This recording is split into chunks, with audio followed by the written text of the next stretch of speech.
YouTube? This your boy Lang, man, and I'm back here with another reaction video, Slime. And right now, I'm about to react to the real killer clown, case of John Wayne Gacy.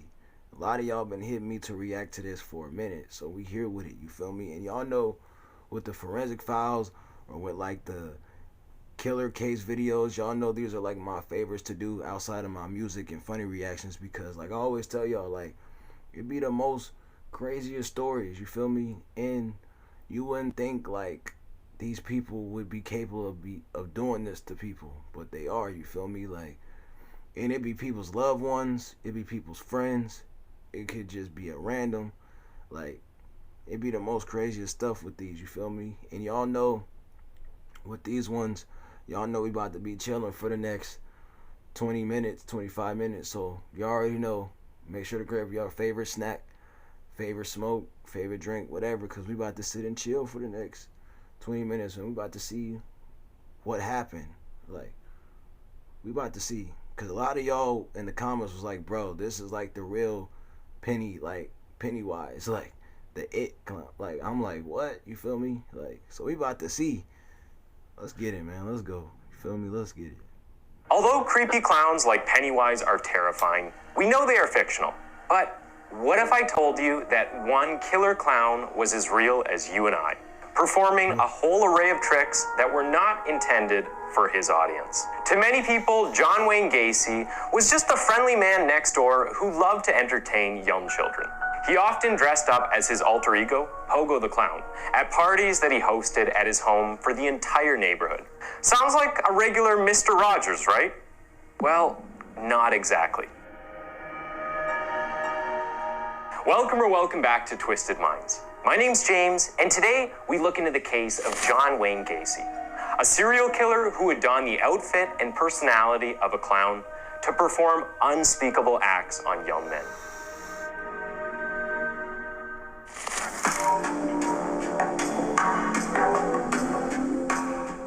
John Wayne Gacy was born on March 17th, 1942 in Chicago, Illinois.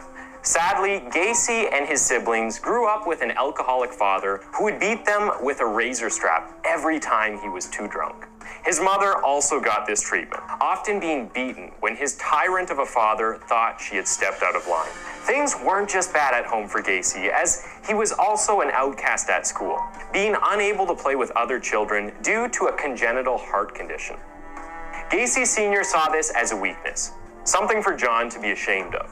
John later realized that he was sexually attracted to men, something he struggled a lot coming to terms with, especially knowing what his father would do if he found out.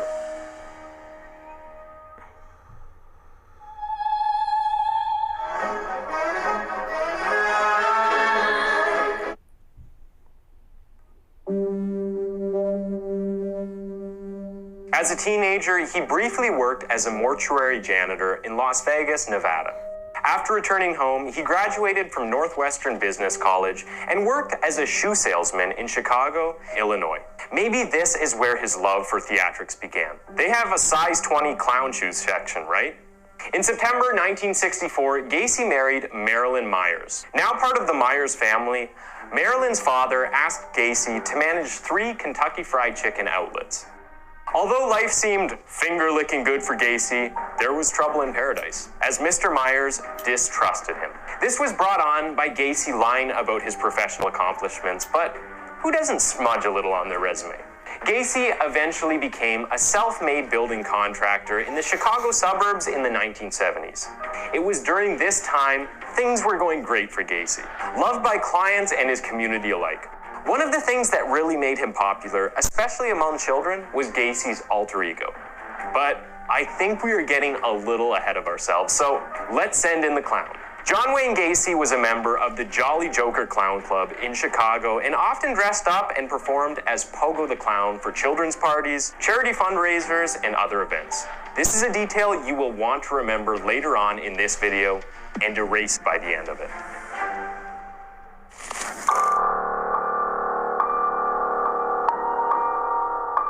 Although Gacy seemed like a fun-loving goofball to many, he was hiding a darker side. In late 1968, Gacy was charged with the crime of sodomy for paying a 16-year-old boy to perform a sexual act and with hiring another teenager to beat up the 16-year-old he had abused. On the 2nd of December in 1968, Gacy was sentenced to 10 years in Iowa State Reformatory for Men. The very next day, his wife Marilyn filed for divorce, which was official on the 18th of September, 1969. Ironically, while in prison, Gacy treated other homosexual inmates badly, telling his friends that he was famed by an envious enemy. Bozo the Clown, maybe? After being released on parole in June 1970, Gacy returned to Chicago, where he worked as a chef. He bought a house at 8213 West Somerdale Avenue in Norwood Park, an address that now lives in infamy. Here, Gacy became respected as the resident nice guy. Unbeknownst to them, however, he would cruise Chicago in the dead of night, looking for young males to pick up. Eventually, this led to him getting charges of disorderly conduct in February 1971, which were later dismissed, and charges of aggravated battery and disorderly conduct in June 1972, which never made it to trial. On the 1st of July 1972, Gacy married a divorced woman named Carol, who was unaware of his sexuality. Carol had children from a previous relationship to whom Gacy was a good stepfather to, by all accounts. The family even held lavish theme parties and invited the entire neighborhood, as well as whatever political figures Gacy could persuade. On the 3rd of January 1972, Gacy's behavior changed and his violent temperament, perhaps adopted from his father, got out of control. After luring a young man home for sex, Gacy stabbed him to death. This began a chain of murders, fueled by his twisted sexual fantasies.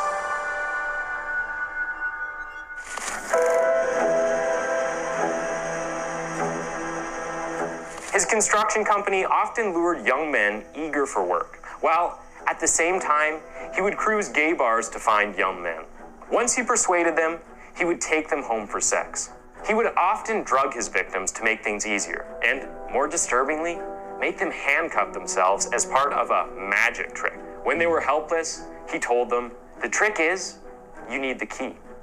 According to the killer, most victims were strangled with a device Gacy called the rope trick. Yep, absolutely horrendous. In 1975, Gacy joined Chicago Democratic politics, becoming secretary-treasurer for the Norwood Park Street Lighting Commission. With this new role, Gacy began making public appearances as Pogo the Clown and ran large public parades. He was even photographed with First Lady Rosalind Carter, President Jimmy Carter's wife.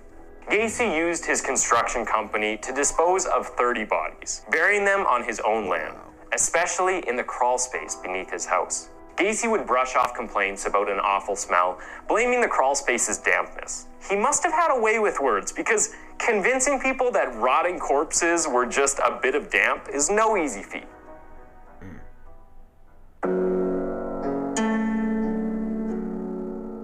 It is believed that not all of Gacy's victims were buried at the house, with at least 4 bodies being dumped in the Des Plaines and Illinois rivers. Gacy may have even killed others during business trips, although that has never been proven. His second wife, Carol, though not knowing her husband was a killer, did know their marriage was on the rocks, finding signs of late-night visits from young men, as well as finding sexual videos and photos of gay men inside the home. The marriage eventually ended in March 1976. Carol continued to visit John, accepting the fact that he was gay, but not knowing about the bodies buried beneath the house they once shared. It wasn't just Carol who was ignorant to Gacy's crimes, as the police didn't investigate the disappearances of 2 victims in 1975 and late 1976, which could have been tied to Gacy. With that being said, when Robert Peist, a 15-year-old boy from nearby Des Plaines, disappeared on the 11th of December, 1978, witnesses reported that he was last seen with John Wayne Gacy. After a lengthy investigation, police discovered several holes with human remains in the crawl space beneath the house. Caught red-handed, the killer clown confessed to the murders of about 30 people. At first, Gacy cooperated with the investigation, drawing a map of all the graves. Afterwards, however, he pleaded not guilty by reason of insanity, and even hinted that he had shared the house with others who may have killed a few of the victims. Sure, John. I'm sure everyone believed that one. After a gruesome and difficult trial, in March of 1980, the jury gave a verdict of guilty on all 30 accounts of murder, with 12 of them carrying the death sentence.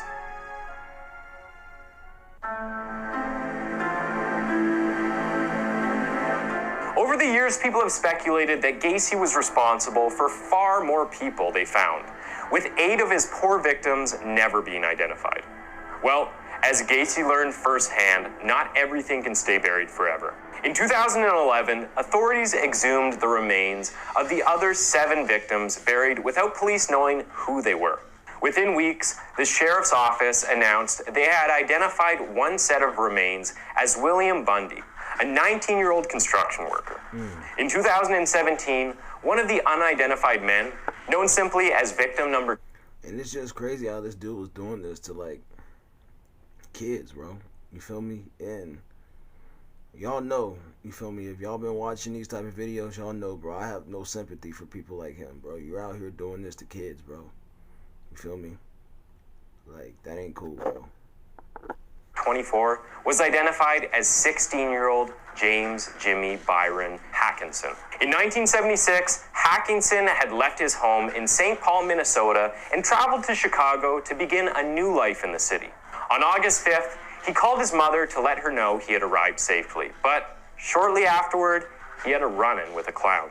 In 1979, Hackinson's mother contacted the police to find out if her son was one of Gacy's victims, but she didn't have her son's dental records to help identify him as a victim. Sadly, Hackinson's mother died in early 2000s, and in 2017, other family members provided DNA samples that found him a match for victim number 24. The latest victim to be identified was revealed on October 25th of this year, 2021. Authorities in Illinois had managed to use specialized DNA techniques to identify Francis Wayne Alexander, a North Carolina man who moved to Chicago as another previously unknown victim. It is believed that Francis was killed somewhere between 1976 and early 1977.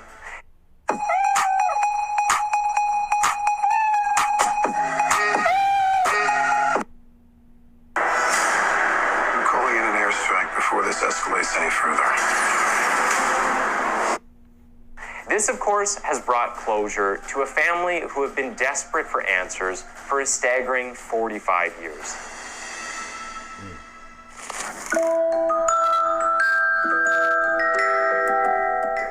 So we've talked about the past and murders of the infamous killer clown, but what about the place all of these unspeakable crimes took place? The house of John Wayne Gacy was located at 8213 West Somerdale Avenue in Norwood Park, close to Chicago's O'Hare International Airport. It wasn't just the neighbors who complained about the stink of the house, as family members also made comments. He would often explain it away as mold and dead rats. The house was a simple one-story ranch house in a middle-class neighborhood. Gacy had fashioned a trapdoor leading to a crawl space beneath the house, which made it a handy way to dispose of his victims' bodies. Others were buried in the backyard or dumped in the nearby Des Plaines rivers, leaving no shortage of locations to hide the bodies. In 1978, with Gacy under arrest, the house was destroyed in an effort to find more evidence. A year later, the house and all structures on the property were demolished, with a new house eventually built on the land. In 1986, city officials changed the address from 8213 West Somerdale Avenue to 8215 in the hopes of erasing the bloody past of the land. Although the house has been occupied throughout the years, it always seems to end up empty. In October 2020, the house was up for sale again for nearly $500,000 and even had its price slashed 3 times to attract new buyers. Although it's not the original House of Horrors, is it really a shock that people don't want to live on the site that the remains of 30 young men were discovered?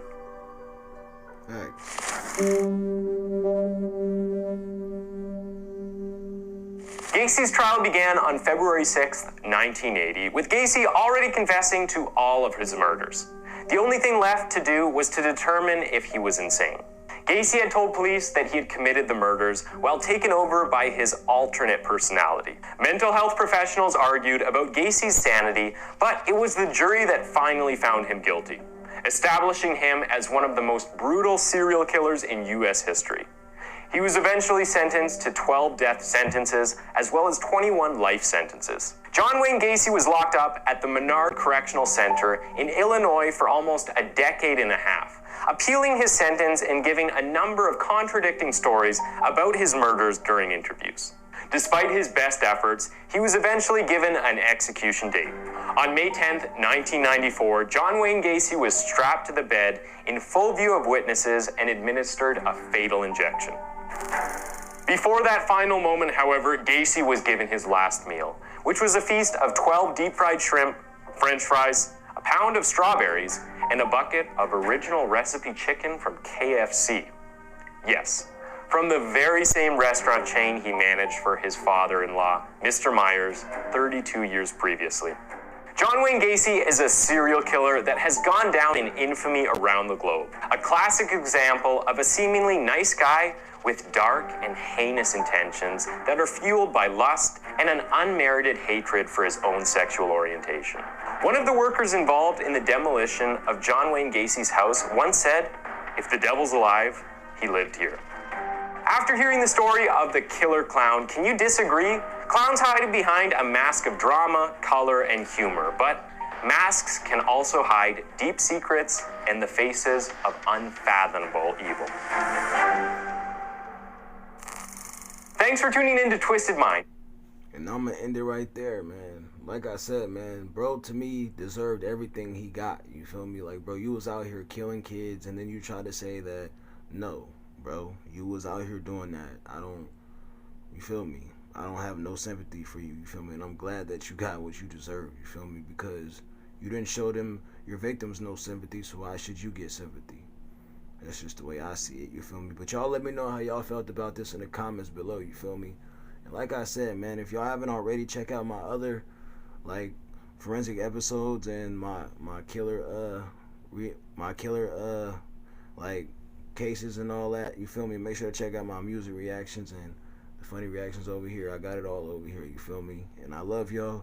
Y'all stay safe, and I'm gonna holler at y'all the next time, Slime. Already.